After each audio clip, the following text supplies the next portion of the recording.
Good afternoon. This public hearing is now called to order. Today is Thursday, January 29th, 2015.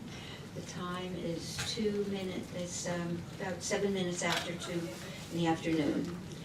This is a public hearing on a proposal to amend Article 81, Food Preparation and Food Establishments of the New York City Health Code. I am Martha Robinson, Associate General Counsel of the New York City Department of Health and Mental Hygiene. Here today are Elliot Marcus, the Associate Commissioner for that Bureau of Food Safety and Community Sanitation, and Michelle Robinson, who is an Executive Director at the Bureau. Also present outside this room is Svetlana Burdanik, who is an Assistant to the Secretary to the Board of Health. The purpose of today's hearing is to get your comments and other public comments and information to assist the Board of Health on whether to adopt these amendments to the Health Code. A notice of intention and notice of the public hearing was published in the City Record on December 12, 2014. A copy of the notice of intention's first page has been provided to the stenographer taking notes to include in the record. Persons wishing to speak at the hearing were asked to pre-register. We have 5 people who are pre-registered to speak, and I'll call on those people in the order in which they registered. If you wish to speak at the hearing, please register outside this room with Ms. Burdanik. If you do not have any comments or any interest in the proposed changes to the Health Code, you are welcome to stay here, but this is not a hearing on any other matter.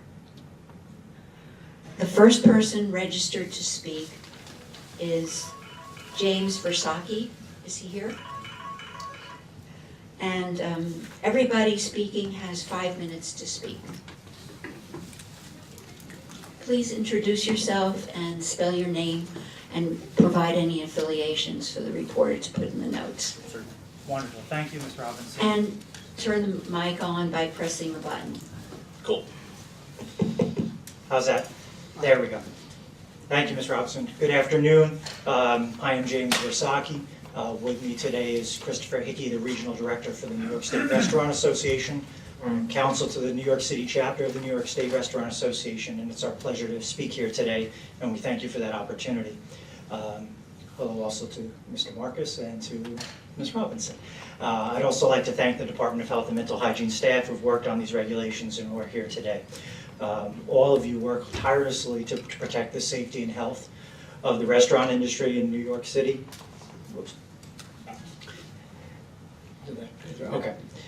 The Restaurant Association is a trade group that represents approximately 5,000 food service establishments here in New York City and approximately 10,000 statewide.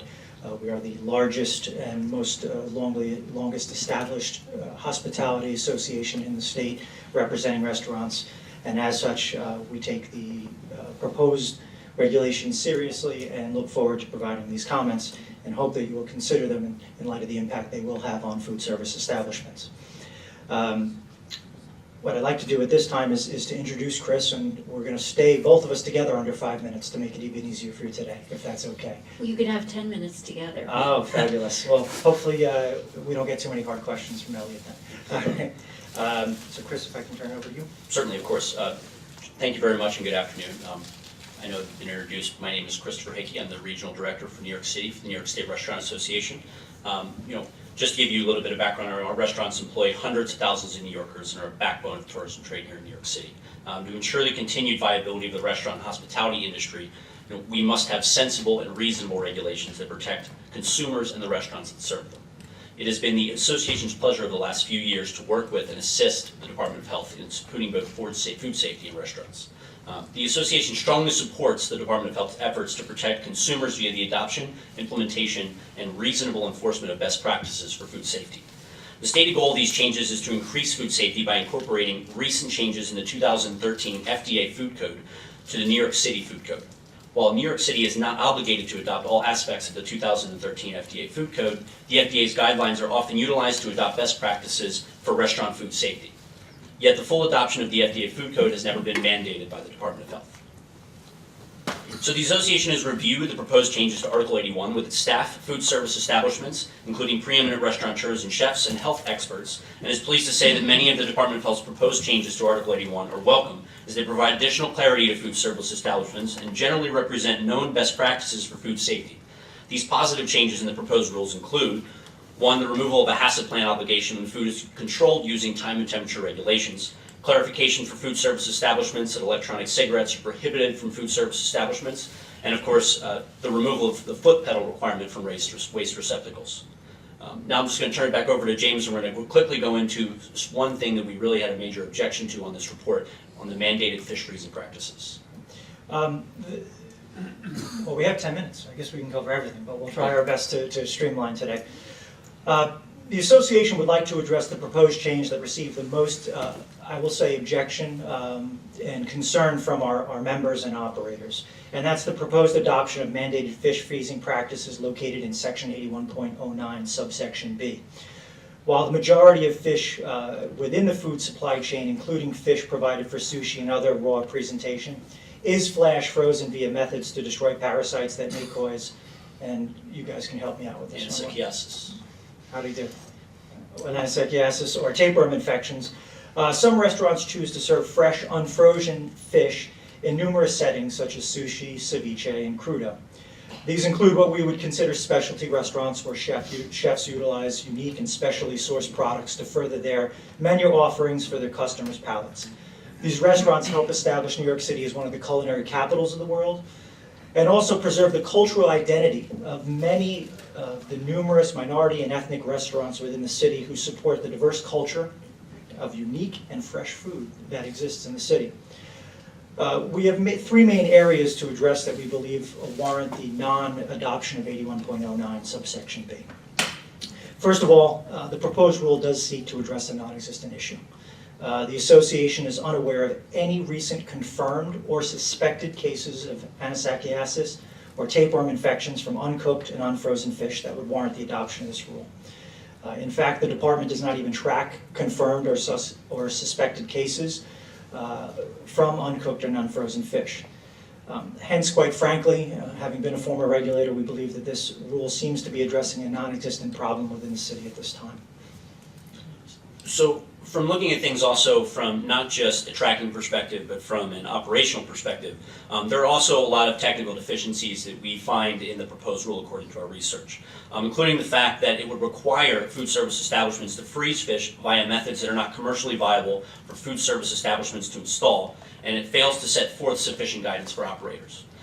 The rule also seeks to have food service establishments become third-party enforcers of the rule against distributors and fishmongers. We do have other concerns that we addressed in below. First, the rule would mandate food service establishments to buy expensive and space-consuming flash freezers. Just to give you a slight background into what a flash freezer specifically costs for a restaurant, it can range anywhere from $5,000 to about $15,000 to $20,000, depending on space requirements and also utilization. These range from smaller box freezers to larger walk-in box blast freezers, dependent upon how much volume of fish within that are kind of outside of the exceptions that are proposed forth in the suggestions.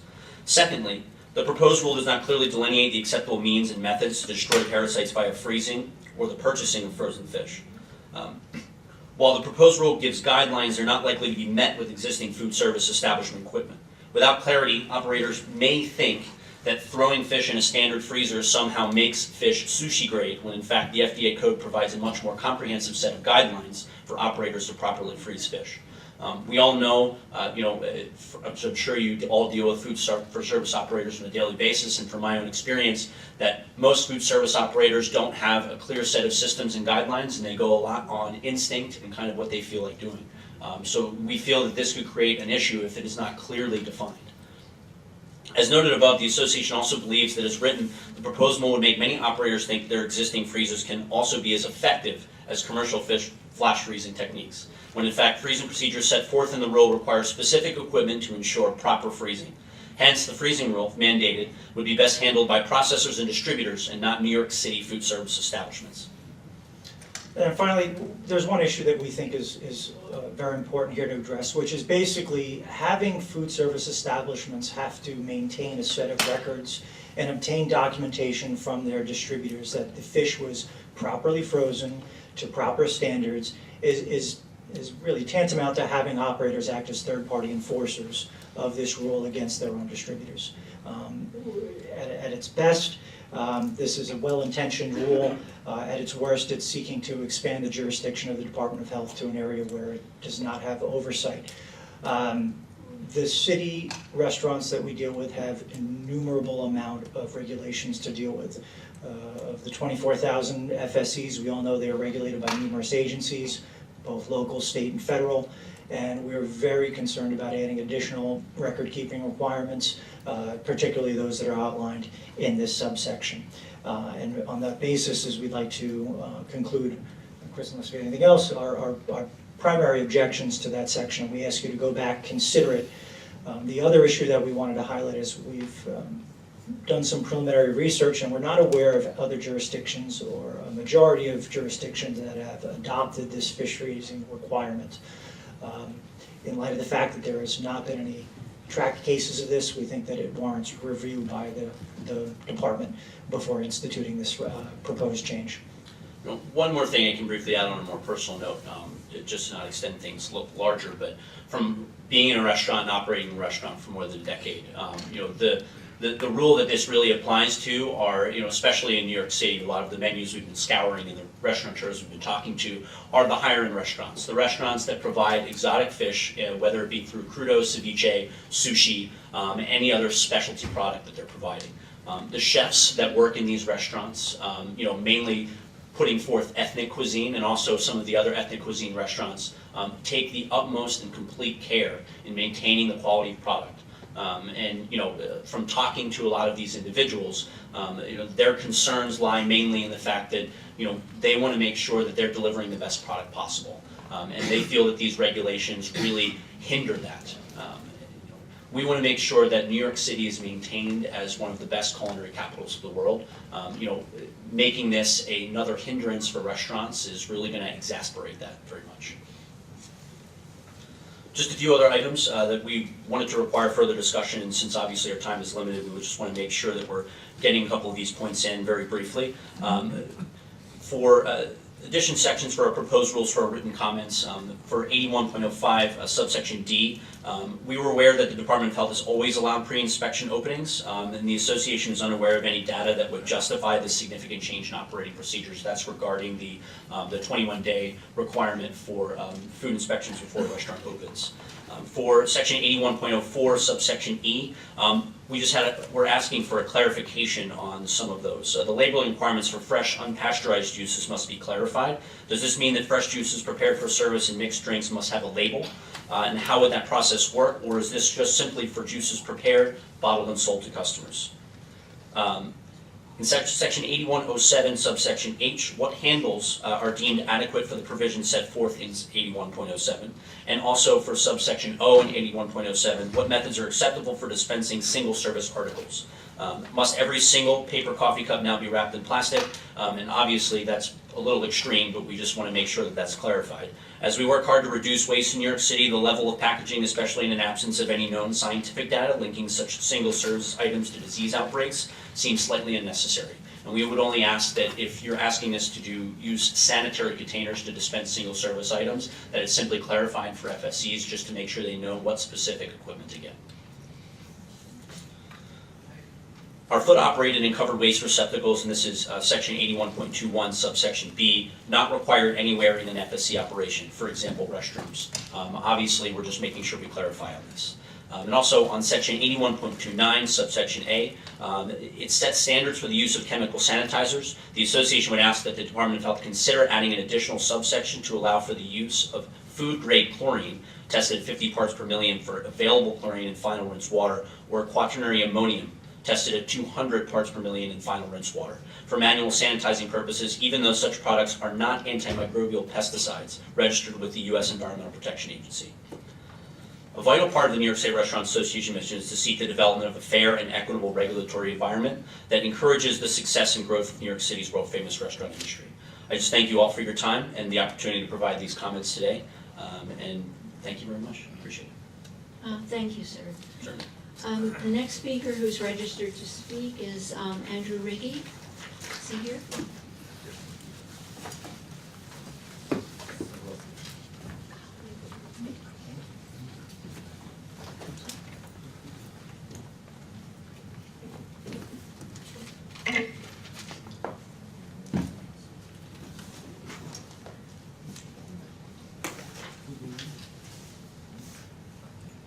Good afternoon.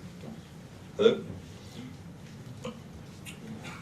Good afternoon. My name is Andrew Riggi, R-I-G-I-E. I am the Executive Director of the New York City Hospitality Alliance, a trade association representing restaurants throughout the 5 boroughs that are regulated by the New York City Department of Health and Mental Hygiene. So back in 2013, representatives of the Alliance stood alongside the Bloomberg administration, the Department of Health, and the City Council at a press conference where we jointly announced agreed-upon reforms to the restaurant letter grade inspection system and the overall regulatory culture. That day, restaurateurs were very optimistic. In 2014, Mayor Bill de Blasio entered City Hall promising to reform the city's regulatory culture, asserting his support for small business and his opposition to a regulatory culture of excessive violations and fines that tend to treat the city small businesses like an ATM. Now, Mayor de Blasio has followed through on some of his promises. Several city agencies have reduced fines, eliminated burdens, and red tape. Also, and importantly, these agencies frequently reach out to the Alliance to solicit industry feedback on potential reforms and new regulations under consideration before introducing their proposal and scheduling public hearings. This process creates a working relationship between the small business community, their representatives, and city government. It allows the restaurant industry to better understand the city's intent behind their proposals. This communication also allows the agencies to make reasonable modifications to their proposals that limit unnecessary burdens and unintended consequences on the industry. Now, while we thank you and appreciate that the department invited us to testify at today's public hearing, which is required to be held by law, we do not understand why the department did not reach out to us for valuable information and input before proposing these sweeping reforms to the health code.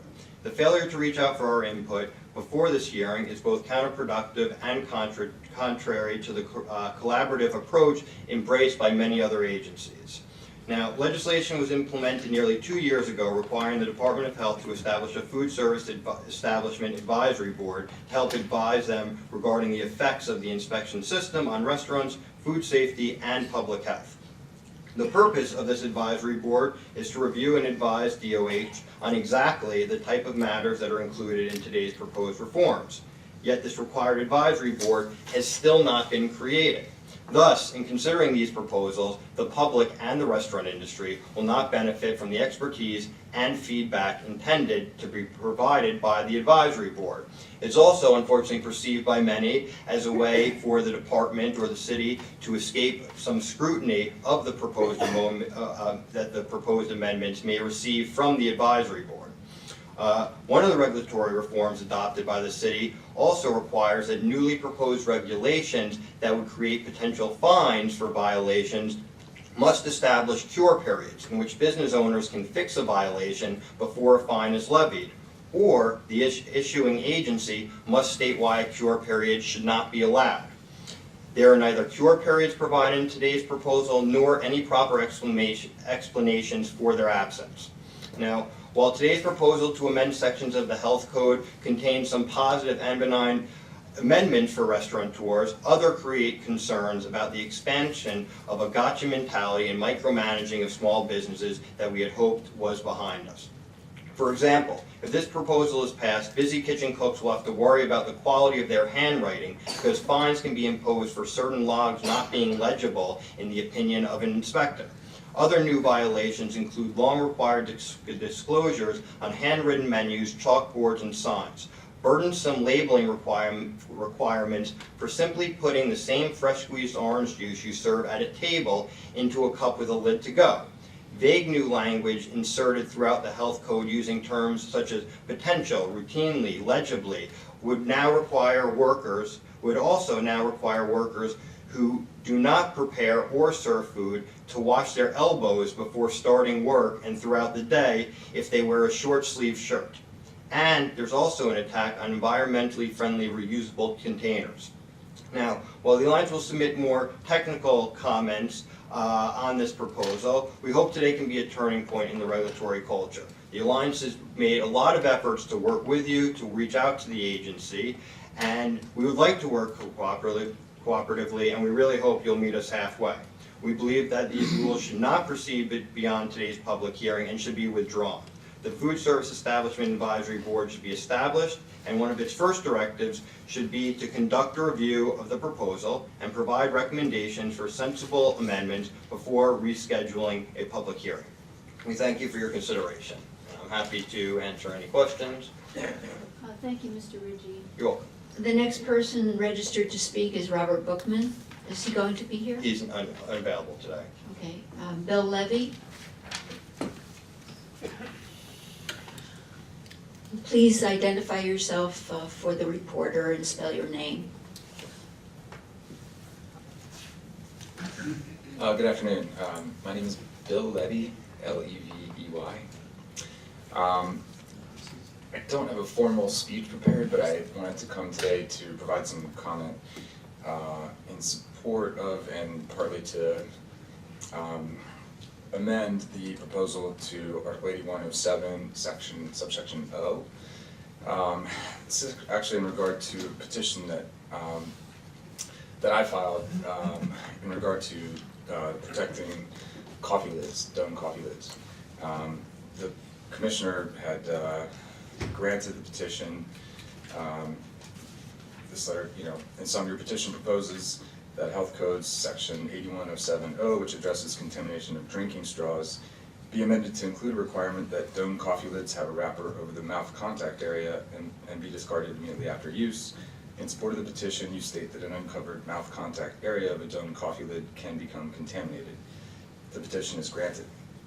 I just wanted to reiterate some of the points that I had made in the original petition because the proposal actually sort of stepped slightly away from that language and sort of mentioned broadly single service items. I think if you look at most health codes around the country, single service items are required to be either covered or certainly handled in a way that prevents contamination. Obviously the purpose of the code is to protect public health and prevent spread of communicable disease. And these lids are actually, well, if you first of all look at the law as it is, straws have been required to be wrapped individually. It was clearly noted at some point that there was an issue that, people handling straws that were uncovered could lead to the spread of colds and flus and other, types of bacteria and viruses. That practice has eliminated, the majority, if not all, of the issues with respect to straws. And lids, at one point were just a flat surface to keep beverage from spilling out, no problem. But when they evolved to become a dome coffee lid, essentially with a preformed hole, I've brought a couple with me, but I'm sure everyone's familiar. Essentially this is a straw in a different form. And the purpose is solely to dispense a beverage and to put your mouth on it.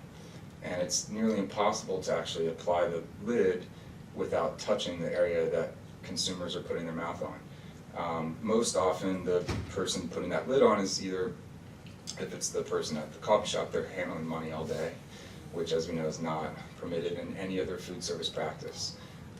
The same person would likely use tongs to grab food, and it would be unthinkable to hand someone a straw with their fingers all over the part that we put our mouths on. But this came to my attention after watching, many people just palm the lid and sort of slide it across the counter.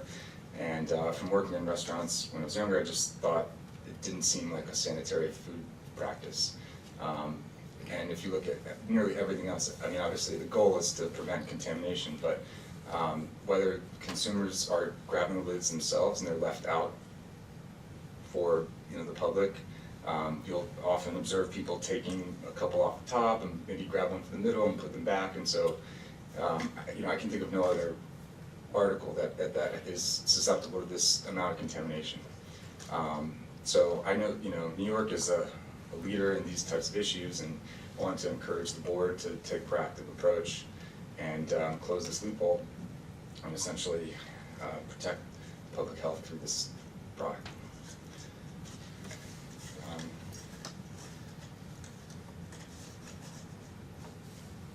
As I said, I don't have a prepared speech, but I thank you for your time, for your consideration. Happy to answer any questions. Thank you, Mr. Levy.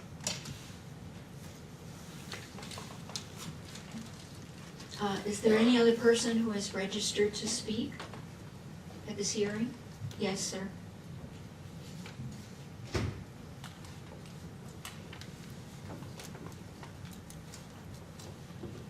My name is, Put the mic on, please. hello? Yeah, press the button. There you go. Hello. My name is Nick Kenner, Kenner, and I am with a company called Just Salad. So I'm here, we're in strong opposition to the proposed regulation change to section 8146. Specifically 8146B, which effectively eliminates the use of any reusable containers as it relates to food. In short, reusable containers should be allowed for all types of food as long as restaurants can show through protocol and inspection that cross-contamination and unhygienic behavior does not occur. Customers wash and sanitize their own reusable containers, and they shouldn't then be forced to give up their bowl to a restaurant for cleaning if the restaurant is preventing cross-contamination of these reusable containers. We're specifically asking that an exception is added to 8146B, which states if a restaurant can demonstrate through protocol and inspection that cross-contamination and unhygienic behavior does not exist in process, that said restaurant does not have to wash patrons' reusable container. Regardless of this exception, if a patron requests that the restaurant wash their reusable container, the restaurant should comply and wash the reusable container. But this minor and small ask from us will literally save 75,000 tons of plastic per year. So again, while we're not in complete opposition to the change, we ask that you very seriously consider this minor change to your amendment. Just Salad started in May of 2006 with one location. We now have 23 locations, 18 of them in Manhattan, Queens, and Brooklyn. We're a small homegrown New York City business. We employ nearly 650 people, a great majority from New York City. The workforce is diverse, represents all 5 boroughs, and the company is often recognized for its above average pay in retail. We create a safe and respectful environment for all our employees. All that exists today at Just Salad is in jeopardy if the New York City Department of Health effectively bans the reusable bowl. The Just Salad brand lives and breathes the reusable bowl, and so do all its customers. Just Salad serves up to 14,000 customers per day in New York City. From inception, the reusable salad bowl was central to Just Salad's existence and success. The reusable bowl allows customers to save money by getting 2 free toppings and plastic every time they reuse their bowl. Here's some other important facts about the Just Salad reusable bowl. Almost 20% of all our guests that come through in store reuse the container. The container is sturdy, dishwasher safe, and BPA free. The container saves the city of New York 75,000 pounds of plastic per year, which is equivalent to half the weight of the One World Trade Center. And I think that that's a pretty important statistic to understand the amount that this reusable bowl is actually used. This isn't a token program, but a real-world program that exists all over New York City in front of all of us. In 2015 alone, the reusable bowl will be used 800,000 times across New York City. From downtown Brooklyn to Queens to the Upper West Side, it's used every single day. As it stands, all 18 locations for Just Salad have an A, and we're very proud of this fact, and I think it shows our attention to detail as it pertains to health concerns. Even though the Just Salad Bowl has been used literally millions of times since 2006, Just Salad, and to our knowledge, the New York City Department of Health has yet to receive one complaint about the sanitary conditions of the bowl and its program. We avoid cross-contamination at all costs. I've submitted a video web link for the New York City Department of Health to view, which I think is much more helpful than me speaking to you right now, so you can see the entire process as well as the job aid in which we train every single employee of ours on how to deal with the reusable bowl.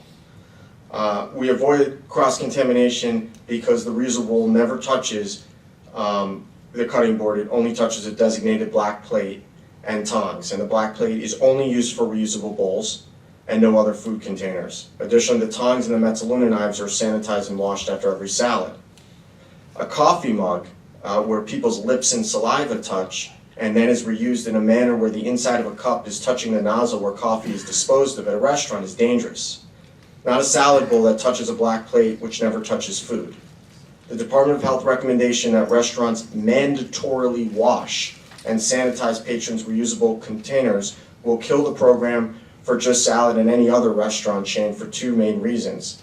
Customers want to wash their own bowls.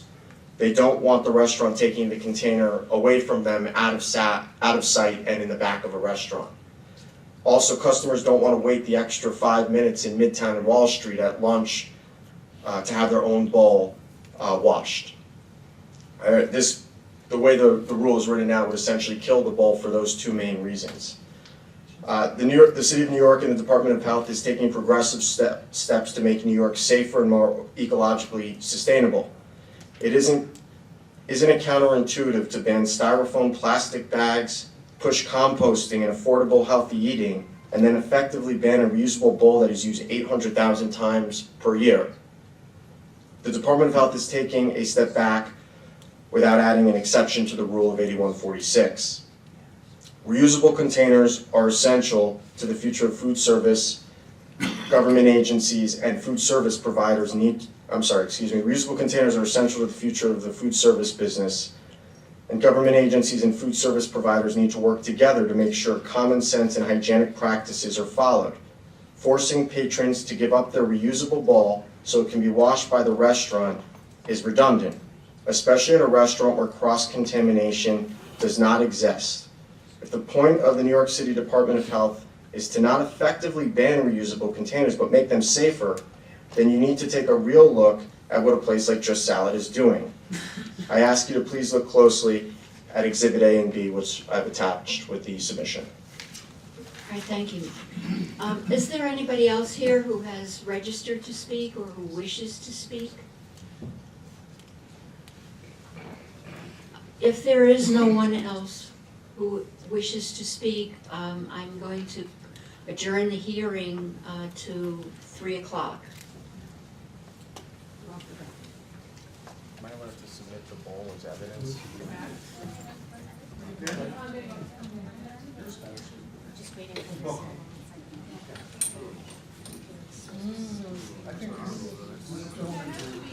this. It has to be, it has to have a label. 1, 2, 5. It doesn't have a number. It's not responding, I don't want to wait for it, it's fine. It's just gonna be very brief. Yeah, Okay? Good afternoon.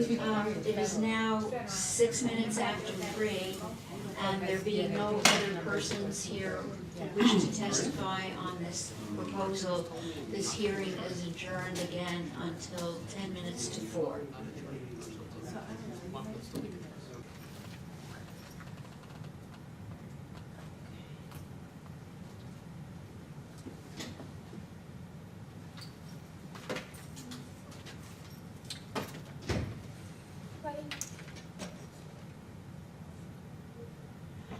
It is now 8 minutes before 4, and there being no persons present to speak or testify, this hearing is closed.